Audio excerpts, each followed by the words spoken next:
Good evening and welcome to Be Informed. My name is Carl Buhariwala and I founded Be Informed to help people make good decisions. Today we are running a session on marketing, and before I proceed I'd like to acknowledge the traditional owners on the lands which we meet today and pay my respects to their elders past and present. Today's session is being held and recorded in Australia. And the contents of today's seminar is general information only. So if you do have any specific queries about the topic that will be presented later today, please do not hesitate to speak to a professional. That might be the presenter if you wish to engage with them. From a housekeeping perspective, if you do have any questions for our presenter, please do raise them through to me in the chat function, and I will relay them through to the presenter for them to answer. And in terms of recording, the entire session is being recorded, so if you do have to leave early or if you've joined late, you can watch the entire session on our YouTube channel following completion of today's session. And there's a one-page handout that the presenter has kindly prepared. So I'll be sharing that to registered participants via email after today's session. So today's topic session is about marketing, and we'll be looking at 3 pillars of online visibility for business owners. And we have Sandra of Word Empire, who will be taking us through a fantastic presentation on these pillars so that you can maximize your marketing capabilities and hopefully grow your business even further. So the seminar will take around about 25 minutes, after which we'll go into Q&A. And hopefully we'll wrap up by the hour. So I think that's all the housekeeping matters in check. Yes, and the information in this session is current as of this month. So if you do wish to check it in the future, you may wish to sort of reconsider its applicability to yourself, but given its general marketing information, I'm sure it'll be current in the future as well. So with all that in mind, I'll hand over to Sandra, who will now take us through her seminar. Thank you, Sandra. Thank you, Carl. It's really wonderful to be here, and I look forward to educating your participants. So thank you for everyone on this call. And I will state first up that this information is current as of the month of May, but you'll find also will be current for the next couple of months. I do a lot of training and upskilling to stay relevant in my field.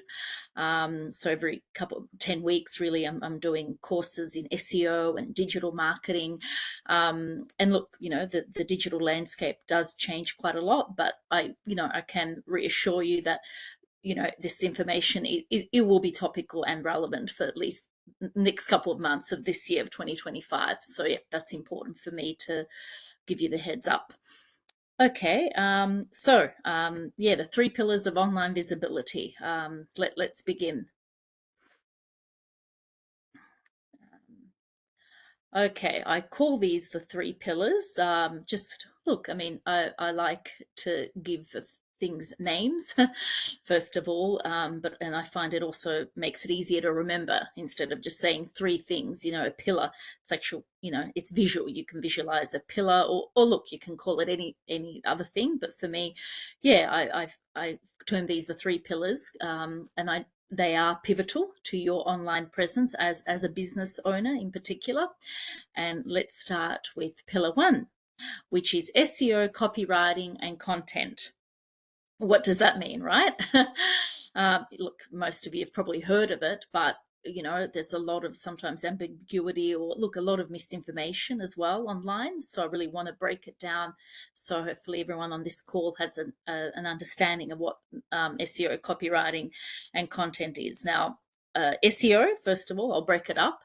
You've probably heard of it, and it stands for search engine optimization, which, look, for many people, they think, well, what does that mean? It's basically, in a nutshell, it helps drive traffic to your website. I've once heard it described as making Google fall in love with you.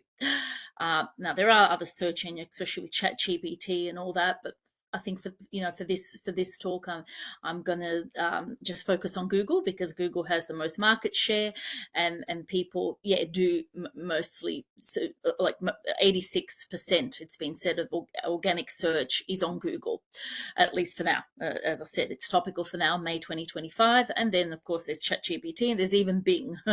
People use Bing as well. And look, if you have a website, I imagine most of you on this call have a website. Yeah, it's important. Your SEO, copywriting, and content are words and phrases that are strategically placed on every page to help you be found. So, let's say you're a plumber in Thomastown or Reservoir. Maybe you specialize in a particular type of plumbing, like drains. You want to be found if someone is typing blocked drain in Reservoir, and with certain word with the placing of words, it's like confetti. I always say to business owners, you got to sprinkle them, like you think of confetti at a wedding, and you got to repeat them, but not to the point where it gets annoying, where I don't know if you've been on a website, and there have been times I've been on a website and I've seen so much repetition, and I can tell with my expertise, I'm used to this, I can tell that they're trying to rank. So every single line is like, oh, divorce lawyer Frankston, divorce lawyer Frankston, and it looks spammy, and it's not good, because search engines, Google is quite smart, and they'll see that you're trying to manipulate the rankings. So you want to sprinkle these words. You've got to have a repetition throughout every page, but not to the point where it looks spammy. Yeah. So it's called keyword density. So you put them in your headings, in your meta titles, your meta descriptions. Those are the blue results that come up on Google when you type something in.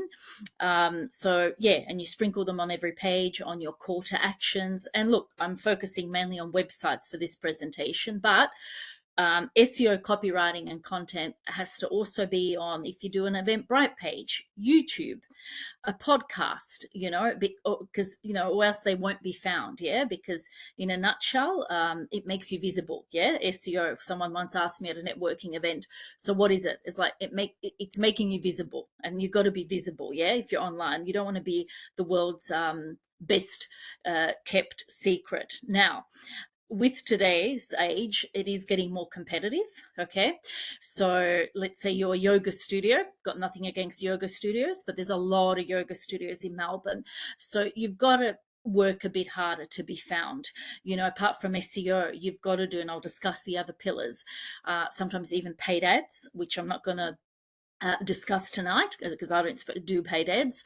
But you got to work a bit harder, because if you've noticed these days, a lot of the top 3 results on page 1 of Google, they're paid ads. There's a reason for that. Why are they paid? It's because it's getting more competitive, so people are going to paid ads. But you don't have to. With a bit of it's strategic. Yeah, it's strategy and tactics. Using these 3 pillars, you can do a lot for free. You don't even have to give it to an agency. There's a lot you can do. And starting with a keyword, that's step 1 is keyword research. So you can use software, and there's free versions of software. There's SEMrush, Hrefs, these are keyword software tools, but there's also going on Google, doing a scan of the first 10 results for words that you want to rank for in your business. There's the people also ask section, the Google autoresponder. When you type in a word, Google starts giving you suggestions. All these it's a gold mine, for you to think, oh, okay, these are phrases that I want to be known for as a brand and as a business. And you sprinkle them in the right way on each page of your website, they will work. Now, it's not an overnight thing. It does take time. But I will say, if you're a niche business, if you're a business that not many people, you're in an area. I've got a client at the moment. She works with domestic violence perpetrators, so males that perpetrate domestic violence. Now, there's not a lot of people in that field. There's a lot of people. She's a psychotherapist. There's a lot of people that do therapy, for domestic violence, but not so much for the victims, but not for the perpetrators. And so she can rank pretty well. And I've done her SEO, and I'm confident, the next month or so, if not less, she'll start ranking, because it's very niche. So, but if you are, again, I'm not picking on yoga businesses here, and I hope no one's got a yoga business on this call. If you are a yoga studio, it's going to take longer, just because the competition is is stiff up there. Yeah, you type in yoga, a yoga studio in your suburb or Melbourne, you're going to get lots. But I'm not saying you can't do SEO. Of course you can, and you should, but just keep in mind, niche business will be much faster for you to rank and be visible. Yeah. Now I need to state that copywriting, because I talk about SEO copywriting because that's my first pillar. It is different to traditional copywriting. Now, copywriting originates in advertising. In 1930s advertising, it's all about selling a product or service. So even if you go down, Hoddle Street, if you've seen the big billboards, they have their origins in copywriting. Even TV ads, a lot of them are written by copywriters. But SEO copywriting still, employs a lot of the tactics used by even the television ads and stuff. But the difference is it uses those keywords, yeah? So it's more for online, If you're having a brochure, like a lot of businesses still have brochures, and if you go to your mailbox, often, there's plumbers and stuff that they send out little leaflets. They're also a form of copywriting, but they don't need keywords because they're not online. So that's where the difference is, yeah? With traditional copywriting, no SEO. SEO copywriting is those strategic, as I say, think of confetti, words that are gonna get you found, yeah, online. And the words are used interchangeably because with the first, I had to put in SEO copywriting and content. A lot of people you'll find when you talk to people, including myself, sometimes I say to people, yeah, I'm a content writer. Yeah, I'm a copywriter. Okay, that sounds confusing. They're used interchangeably, but I need to educate you all. There is a difference. Now, copywriting is a sales technique. It's all about getting someone to buy your product or service, or, watch a webinar. Whereas content is more about educating people. At the end of the day, it still has the same purpose. Let's say a blog is a very popular form of content. It's still, at the end of the day, content is about getting people to buy your product or service, but it's done more indirectly. So yeah, those are the differences. Copywriting is more sales in your face, whilst content is more indirect, but they still have the same aim. So, but yeah, it's important I clarify that because those terms are used interchangeably, and I like to explain them even when I'm at network events, because people are like, oh, but copywriting, SEO, isn't that the same thing? Not really, no. So yeah, okay. Yeah, we can go to the second slide, Carl. And this touches on SEO, and it's obviously related to the first pillar. Is with SEO, there are three verticals. The first vertical is SEO copywriting and content, which I touched on before. It is those words, phrases, that you put on, let's say, your website or even on Eventbrite page or on a podcast that help you be found.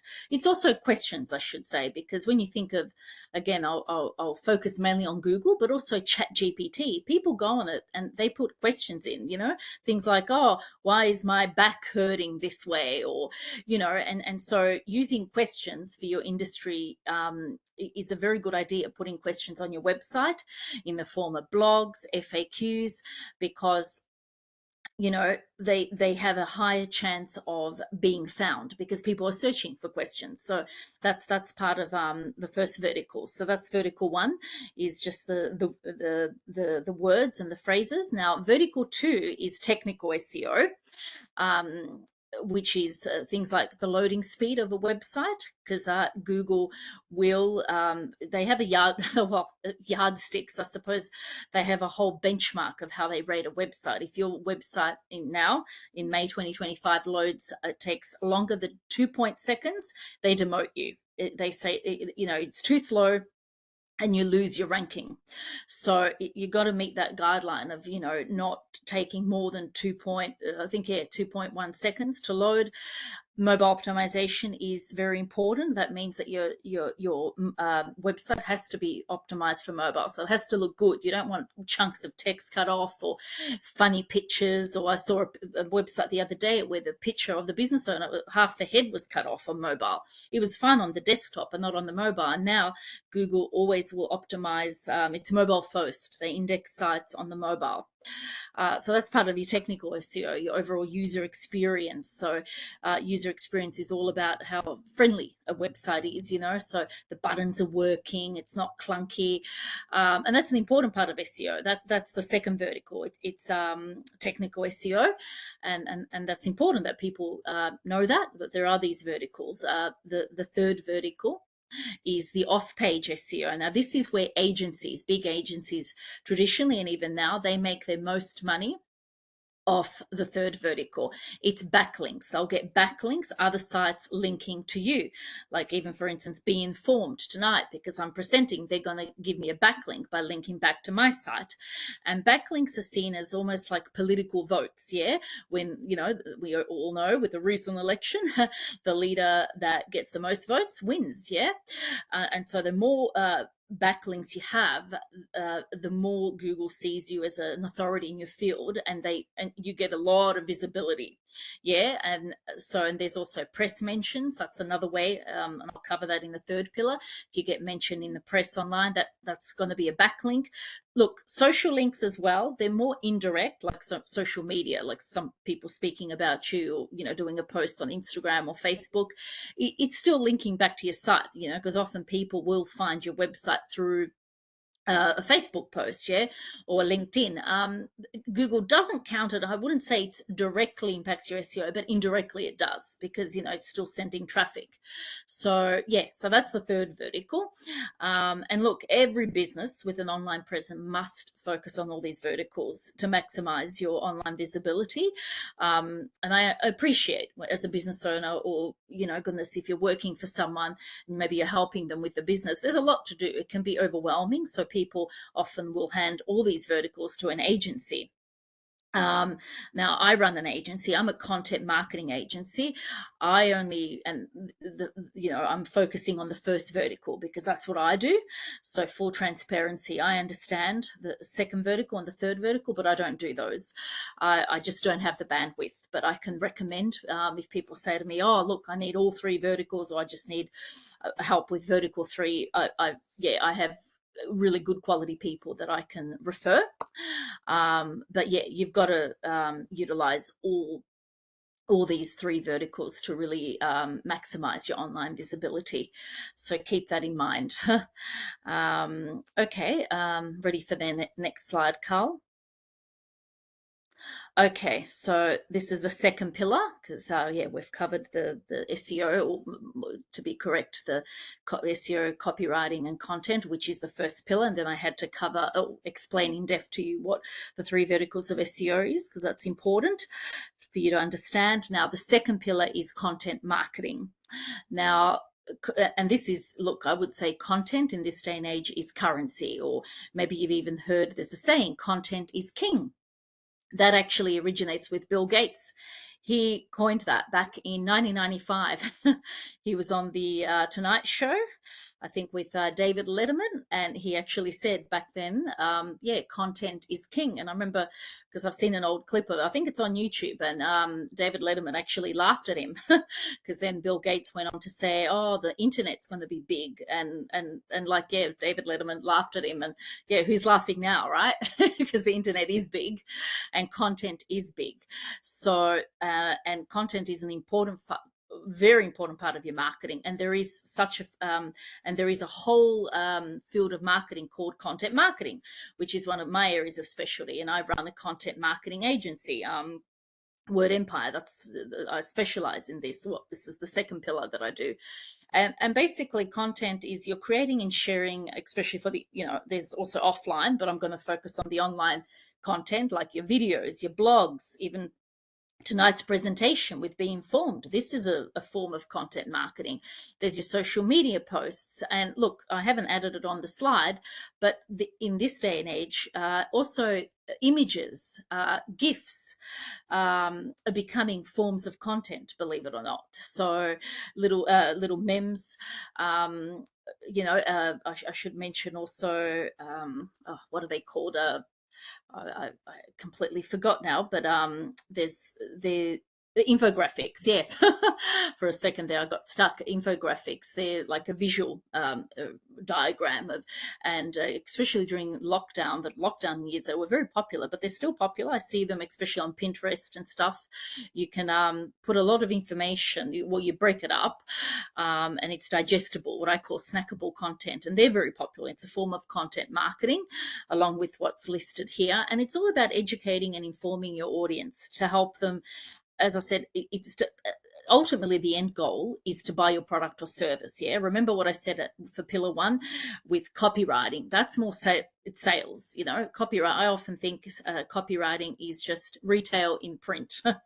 You know, I've worked in retail, and retail is all about, well, you got to sell. Content has the same goal, but it's more indirect. So it's like you've really got to warm them up. You know, often you've got to do a couple of videos, the blogs, and then you ask you ask them to buy, yeah, your product or service, and through it you build trust in the community, and that's why it is king. And also there's the expression, content is currency in this digital age, because it really, when done well, it builds trust. It can help position you as a leader in your industry. People will have you top of mind. And I always say, you know, pick one medium. Start with one, because mastery requires one. You know, be linear, whether that's Facebook for you, Instagram, a blog.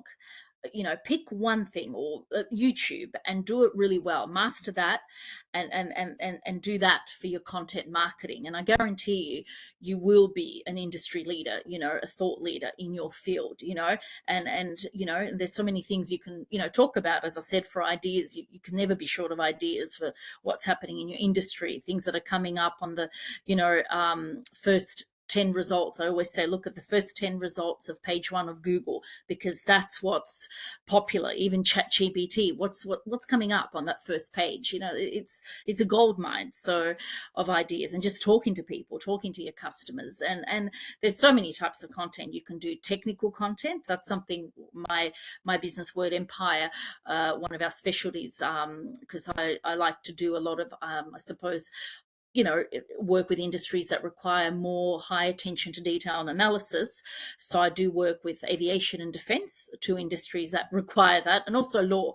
I've worked with several lawyers, and those industries, yeah, I would say, require that bit more extra high level attention to detail. Not to say other industries don't, but that often it's very technical content, and that is a form of content marketing, with charts, with white papers, industry papers. But then there's general content, like, you know, your blogs. You can do ebooks, which is still popular. Checklists are really popular. Cheat sheet lists, the top 10, like, what was it the other day, top 10 places to take mum on Mother's Day. It was a good blog, and that's a form of content marketing, and they listed all the popular places, you know, for taking mum out. And of course there's social media content, your reels, posts. So yeah, there's a lot with content, and it can do wonders. Again, it's an important pillar to making you visible. We can go to the next slide, Carl. And look, content falls under, you know, what's traditionally been known as the content buckets. You know, it's like, you know, and they keep expanding all the time, especially in this digital age, because there's new things coming up all the time. And in these buckets, yeah, it's content that, again, it helps promote your business's products or services.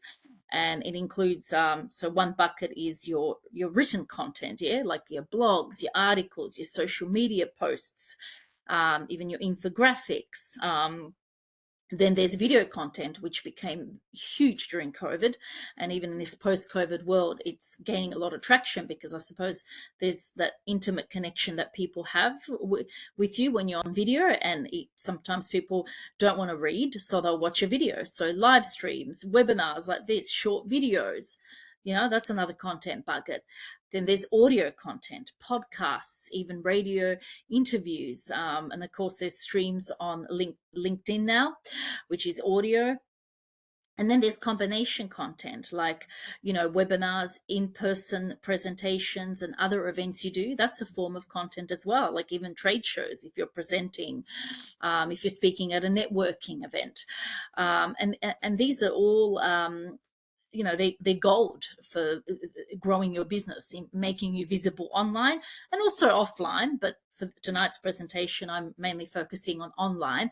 But yeah, these content will help you get visible, because people, again, you incorporate the SEO, and you will be found. And it's also about sharing it. Yeah, I say the first part is creating the content, then you want to amplify it, share it. I always say start with even 10 people in your network on social media, pick, or five. No, you know what? Don't even start with 10. Five people who have a large audience, and say, hey, Joe, I've done this blog or this post, and I think your audience would really like it. And I guarantee you, if it's something, interesting, they'll share it with their audience, and it gets traction. So yeah, it's a very important pillar, content marketing. And as you can tell with content marketing, there's these content pillars that you can utilize for your business.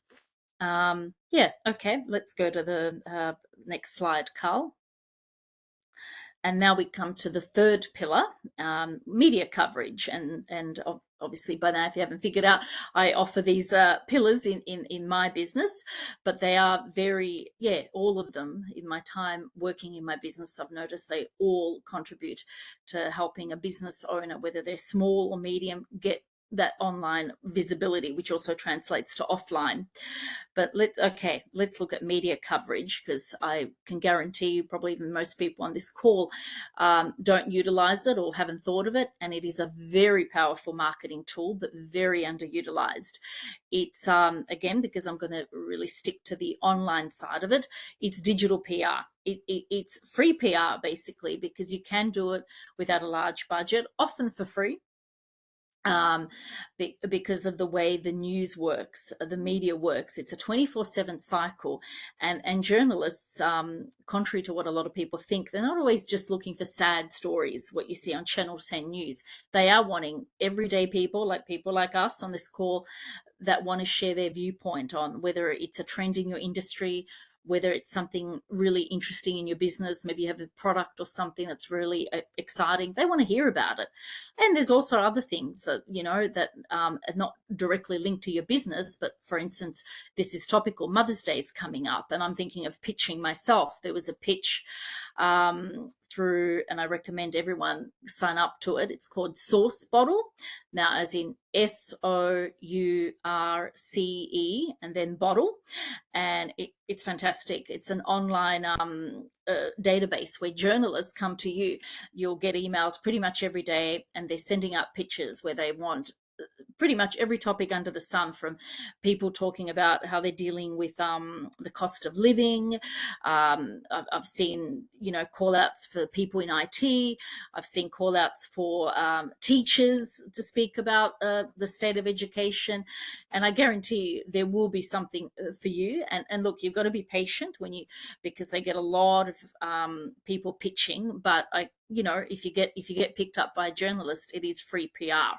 And there was one that I've seen today about it was about Mother's Day, like people wanting to, if you want to talk about the bond that you've had with your mum, and that's not related to my business, Word Empire, but indirectly it wouldn't hurt, because if you get featured, obviously the journalist, if that pitch gets picked up, they'll mention my business. So again, it's free press, and it's not being utilized, and that's just one way. But I'll get into that more about Source Bottle and other things. But it's literally, you're building awareness, you're leveraging the media, and you're getting your brand. Again, it can also be offline, but for this presentation, featured online. So through even magazines, there's so many online magazines, from Women's Weekly to Marie Claire to news.com.au, which is a huge news site, The Age, there's so many publications. And you can pitch your business on a topic to gain traction about your brand and products. Because journalists do want stories on businesses, on so many types of businesses. But you can also do it indirectly, like what I said about me, which was a Mother's Day story, which has nothing to do with my business. But if I get picked up, they'll still feature me, and it's still free press. But you need to have patience, because there's a lot of online competition, so it takes time. You've got to have a really good pitch, strategic planning to implement it. You've got to, I got a response from a journalist after 9 pitches on Source Bottle. This is 9 different ones. And it's really important when you're pitching that you follow the deadline. On Source Bottle, they'll say they want it, let's say by the 20th of March at 5 p.m. Really important with journalism because they have tight deadlines. You don't send it in at 5:01, 5:02. It has to be by 5. If you can get it in earlier, even better. And it's a small pitch, introducing yourself. Again, my company helps people with that. But, if you want to do it yourself, you can even, Google it and see if you can, get an idea on how to pitch. So Source Bottle, I keep going back to it because it is a great tool to use, and you can just sign up. It's free, doesn't cost you anything, and they come to you. And it's really interesting. You learn a lot about topics even because, there's some topics, again, it's up to the individual. I've seen things where journalists are saying they'll put up a pitch even tonight. They want to talk to someone with a gambling addiction. That's very private. They want to talk to also people with a hex step, obviously, that's up to the individual if you want to disclose that. But it's a good tool to get ideas of what's happening. Who's talking about what. You read about so many interesting things. So do get onto it. It's free and sign up. And then another way is through, picking magazines that you've come across, even at the, if any of you still go to the newsagent or Woolworths, Coles, there's lots of magazines there, and they'll have an online version. And those have a lot of traction, and you can actually, if you go, let's say you open up Marie Claire or the Age or the Herald Sun, at the end of an article, there's a journalist and there'll be he or her email. And if you've got a story, again, about business, about a topic in your industry, or as I said, think outside the box. It could be something to do with maybe in that paper, they're talking about AI. That's a very topical, that's such a big topic these days. And if you think, you have something interesting to say about it, or the election, that was very topical. There were so many pitches about journalists wanting to speak to people about their thoughts on Labor, Liberal. You can, it's easy to get a journalist's contact details, because it's all online, and you send them a pitch and email. Now, remember though, the most important thing, I would say, it's not a sales pitch, because journalists don't want a sales pitch. It's all about how, you're pitching to show them what value you can bring. You're showing them, I think, I've got a story that your readers would be interested in. So, don't, just start off by talking about your business, and at the end, they will mention your business if you get featured, because they need that biography, that background. But never pitch to a journalist and, as a sales pitch. It's all about, I want to talk about, let's say if you're in IT, or maybe you're a hairdresser, you want to talk about the best hair trends of 2025. Always start with that, and then you can mention your business at the end, but never start with a sales pitch, or that pitch will get thrown in the bin. So it's very important to keep in mind. Okay, we can go to the next slide.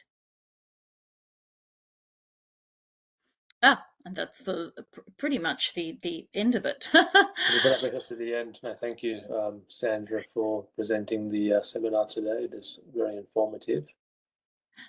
Thank you, Carl. I've really enjoyed it, and hopefully it educated your audiences. And I'm all ears for questions because I love questions. Yeah, we'll get there. So no, thank you. And Sandra's details are on screen. So if you do wish to ask her any questions outside of this seminar, or wish to engage her for the services of Word Empire, please contact her directly. So that's great. So now we'll move into the Q&A, but before we do that, I just want to remind everyone that this session is being recorded. So if you have joined late, you can watch the entire session on our YouTube channel later tonight moving forward. And there's also a one-page handout which Sandra has kindly prepared, so you will have that handy, which will summarize those 3 pillars and give you some sort of tips and tricks to be aware of as you navigate those pillars in your business. So we'll now move into the Q&A part of the session, and Sandra will start off maybe with the questions that we received ahead of time. First one being from a business owner who wants to understand in relation to these pillars, right, how would they go about calibrating where they sit at this point in time? So I guess most business owners will, or businesses will have, implemented these in some shape or form, maybe not aligned to the pillars directly, but they will be doing something in those sort of in relation to those pillars.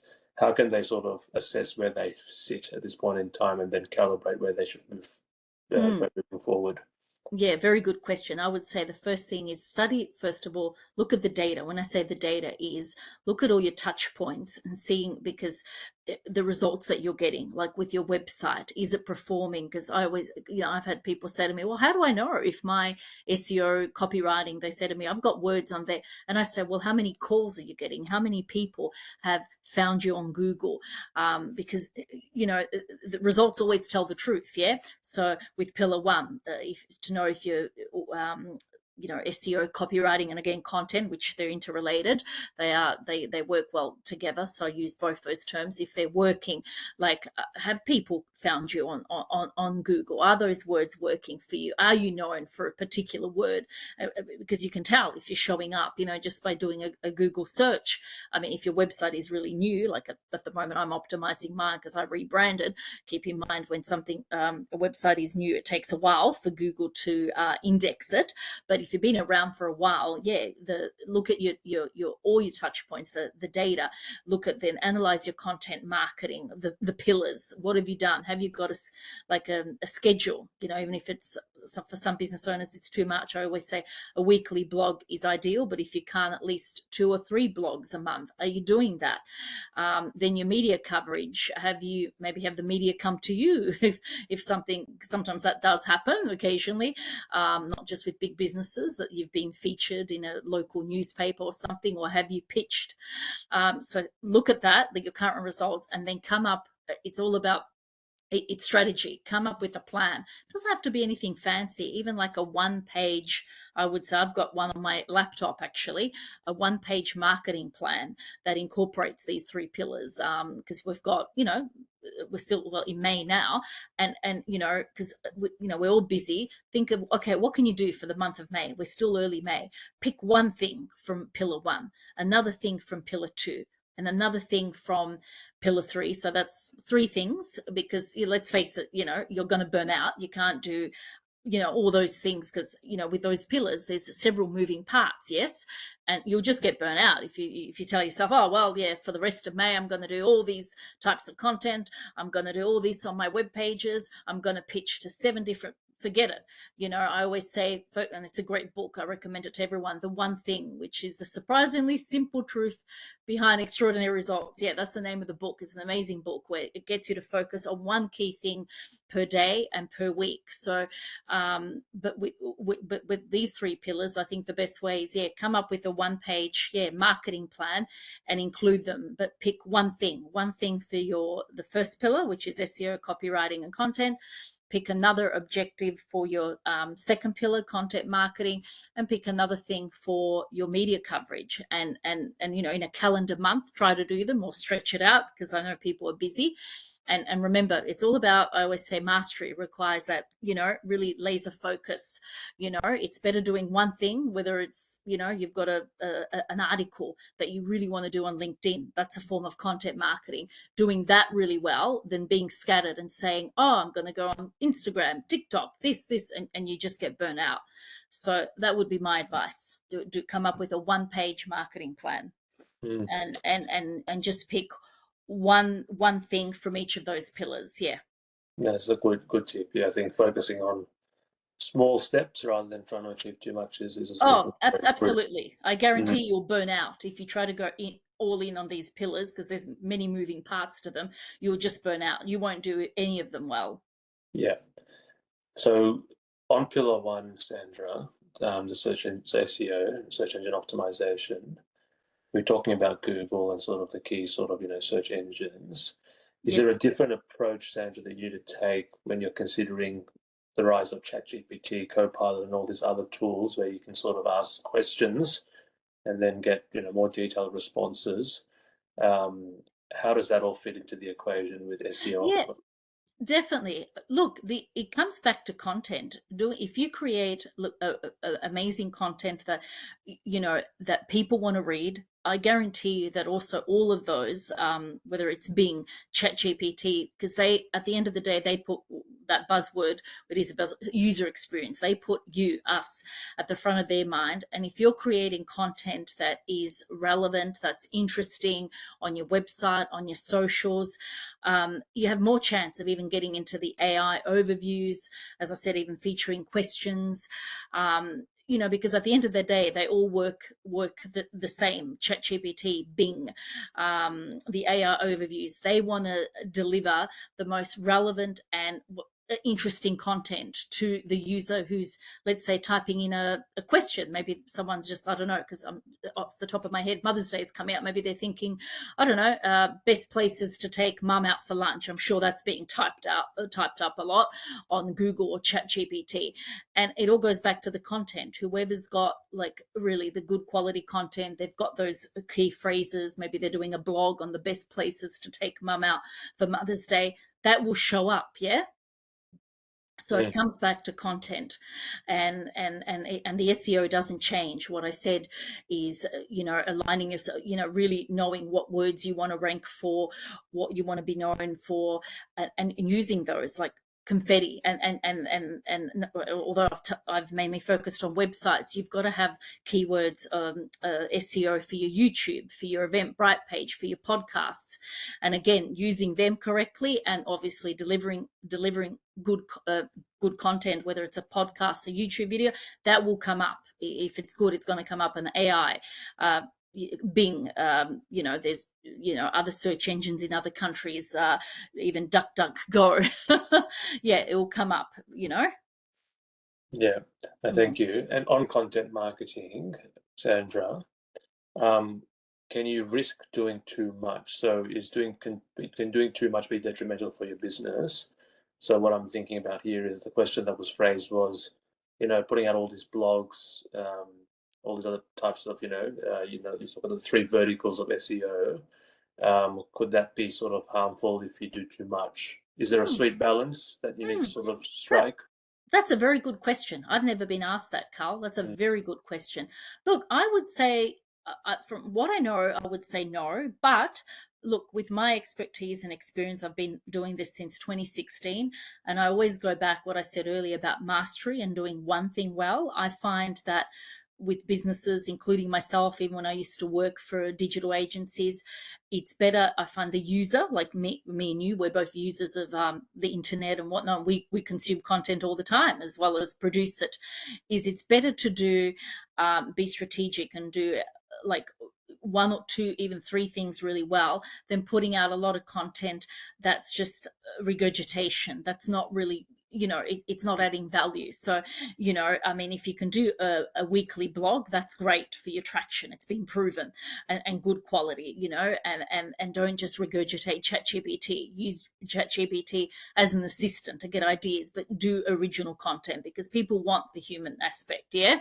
Mm. Um, but if you can't do once a week, I've had even a lawyer I was working with who said to me, "Well, I can't. I'm in court most of the days." And I said, even if it's two blogs once a month and they're good quality and they're educating your audience, people that go to her legal firm, or maybe she's even thinking of doing some webinars, which is a great idea on aspects of law, and that's a very good form of content. It's better doing that, even if it's just one webinar a month on family law or something, than doing, I don't know, 5, 6, hundreds of social media posts that don't add anything. So, yeah, I Mm. would say less is more, and being strategic, even with those pillars. If you come up with a one-page plan, just pick one thing from that one pillar, then doing everything. Yeah, it will be an advantage. Right. Okay. And I think that's sort of touched on the next question as well, which is being strategic about what you put out there. Not regurgitating the same content. What tips, Sandra? And I know you've shared a few in the seminar and even in some of the responses. Well, what tips can you share with our audience to sort of get that inspiration when they're thinking about new content? It can be a bit, oh, I'll just look at what my competitors are doing. Um, Yeah, how do yeah. you get inspiration to be a bit different, a bit, bit innovative in that approach? Okay. Yeah, definitely. First of all, I always start with what is something that people are not talking about in your industry. Every industry has something often, and I say don't be afraid to be a bit polarizing. I'm not suggesting that people on this call have to go out their way to be rude or disrespectful, but in every industry there's something that often even the other day I was talking to someone who deals with like he does drones and military stuff, and he was saying, oh, I'm all for Australian sovereignty, because he's like, the Australian government, they want to, which is natural, they want to invest in Australian made products. But he said, with our population here, we're not going to be able to compete with, he educated me, I was informed about what he was saying, with American stuff, and that can be a bit polarizing because, and I said, well, maybe consider talking about it. And he's like, oh, I don't know if I want to talk about that. So it's his call. But I think, sometimes, you do it in a respectful way. You can talk about something that's not being talked about, be like, what's the word, the contrarian. Don't be afraid to go against others. Start there. Also, look at feedback, your customers or people that you've worked with. Often that is a gold mine for content. What are they saying? What questions are they asking you? Because questions like, if even if you do, like, again, and go on Google or Chat GPT, maybe type in your industry, whatever it is, what are the, always look at the page one, that's always the best. What are the top 10 questions or things that are trending, and give your angle to it. It's not regurgitation. But trending things are good, because often, they're topical. Yeah, it's like what I mentioned earlier with the election. That was quite topical. Journalists looking for pictures, the cost of living, maybe, and give your angle to it, because sometimes, we are our own worst enemy. You might have a very interesting angle that you have, that you think it's not that interesting, but maybe your family and friends have said, oh yeah, you've got a really interesting angle. Or maybe you have a hobby or something that you relate back. Maybe you play a sport. I used to work for someone years ago in retail who used to play basketball, and somehow, yeah, he was my manager in retail. He would always like give metaphors and relate things back to basketball. It was really interesting. And I thought, if back then I wasn't doing content or anything, but it'd be interesting if it was now, fast forward now, yeah, I could just, Stuart was his name, I could just see him, like, it would work really well doing a content piece and making metaphors with basketball and sales and camping, because I used to work in camping and the outdoors. So I think that's an interesting perspective, because, yeah, the way he would talk about it. So, yeah, a different angle on the trending topic. And do look, if you haven't already, guys and girls, there's a good tool, Google Trends. That's a good free tool that tells you basically what's trending on any industry or topic. There's Answer Socrates or Ask Socrates, like the ancient philosopher. That's another tool similar to Google Trends. Always the first 10 results, the first page of Google, Chat GPT.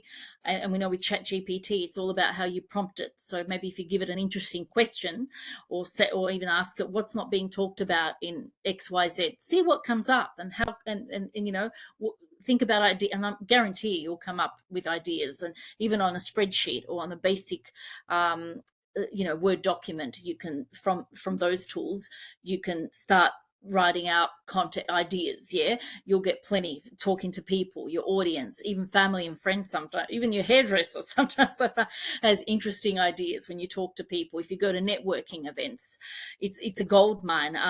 The people also ask section on Google, if you've seen that, that's like a little graph down below when you're searching. That has often interesting questions on any topic you think of, whether, again, I'll keep going back to Mother's Day because it's coming up. And you'll see what people are asking. The Google autocorrect, when you type in a topic, Google will start giving you suggestions. That's a gold mine as well for content. YouTube is the second biggest search engine. When you type stuff in, YouTube has the auto responder, gives you suggestions. Look at favorite videos. If you have videos or topics that you watch on YouTube, it's a gold mine for content. What's trending? What's maybe something unusual? How can you expand? And something that's really underutilized, I'll say, guys and girls, is forums like Quora and Reddit, online forums. That's a gold mine for ideas. Often people are not afraid afraid to be polarizing on there. And again, I'm not suggesting that you be rude or disrespect, but it's a gold mine. You can get so many ideas on those forums. And of course, then there's social media, like the comments. And but yeah, you can't, it's impossible. You can't run out of and there's so many ways of coming up with your, no matter, again, I'm not picking on yoga studios here, but yeah, you can really come up with unique angles to Yeah, content. Mm. cool. And Sandra, final question. Thank you. Some webs. This person has posed the question. Some websites that you visit, sometimes day to day, you can see quite obviously that they have, put certain keywords in certain places. They might highlight it or bold it or do certain things with it. And how do you ensure that these activities that you do through content marketing and SEO optimization, all these activities, don't detract from that user experience? Yeah, Um, how very important is good. that? Yeah, Yeah. very good question. Okay. I always say to people, including myself, because at the moment, as I've rebranded and I'm doing my website, even this morning I was on it, so it's quite new. And I'm the first thing I said to myself, even though because I've got SEO at the back, well, it's at the top of my mind, but I said to myself, okay, because I read it, and I'm even going to get a friend to read it, just because I want to get her opinion. I want to make sure I always put the user, the person at the top of my mind. I think, okay, I really think, who's reading this? If someone, like even people on this call, if they visit my website, what type of experience do I want them to have? I want them to be engaged with it. So yeah, that should be always, the equation is, look, 90% you have to write for the user, and 5% for search engines and even ChatGPT, because reality is you have to please them as well. But okay, you have to write for the user. So what does that mean? It's putting these words in, as I said, like confetti, but they can't come across as spammy. So you add them in, like, okay, full transparency, my homepage, if you go to my homepage, is optimized for the keyword content marketing agency Melbourne. That's quite a long keyword, what we call a long-tailed keyword, because it's better to go longer than just a short keyword, because content marketing, that's too broad. So my homepage has that, and if you see my homepage, I have put it several times, but from what I can see, again, using my professional opinion, it doesn't look spammy. It's not in every sentence, but I have mentioned it several times. And I use WordPress, and I think it's a good content management system. I have an SEO tool in the back end that actually tells me, it gives me a green tick to actually, it guides me as well to say, yep, good job, or no, you've overdone it, or you haven't done it enough. But I've put it in. So if you go on the homepage, you'll see I've put in content marketing agency Melbourne, but it's not too much where it looks unnatural. So you've got to put it in, but you've got to put the user in mind. So it's got to make sense. Where insert it if it makes sense, Carl. Don't put words if it looks really bad. Yeah, no, beautiful. Mm. Thank you, Sandra. That's been a great session. That now brings us to the end of the session. So yeah, thank you, Sandra, for your time. Again, she's of Word Empire. The details are on screen. So if you do have any queries, please do not hesitate to reach out to her directly.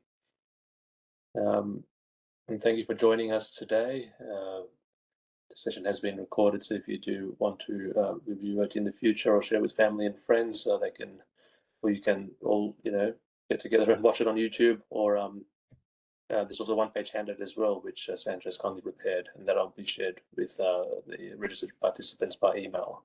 So you'll have that handy and can choose to keep it with yourself or share it with family and friends as you wish. We rely on word of mouth. So if you have enjoyed today's session, please do tell people about Be Informed, and you can follow us on social media as well. I found it, Be Informed myself and fund it myself as well. And just my core goal is just to make those informed of important topics. So I hope you've enjoyed it today and have learned something. And until our next session, wish you all the best, and bye for now. Thank you. Thank you so much, Carl. I really appreciate the opportunity.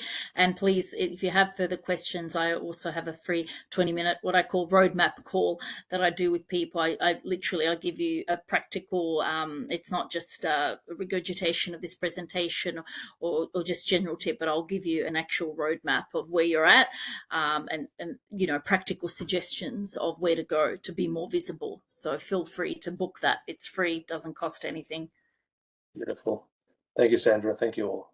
Have a Thank good you. night. See ya.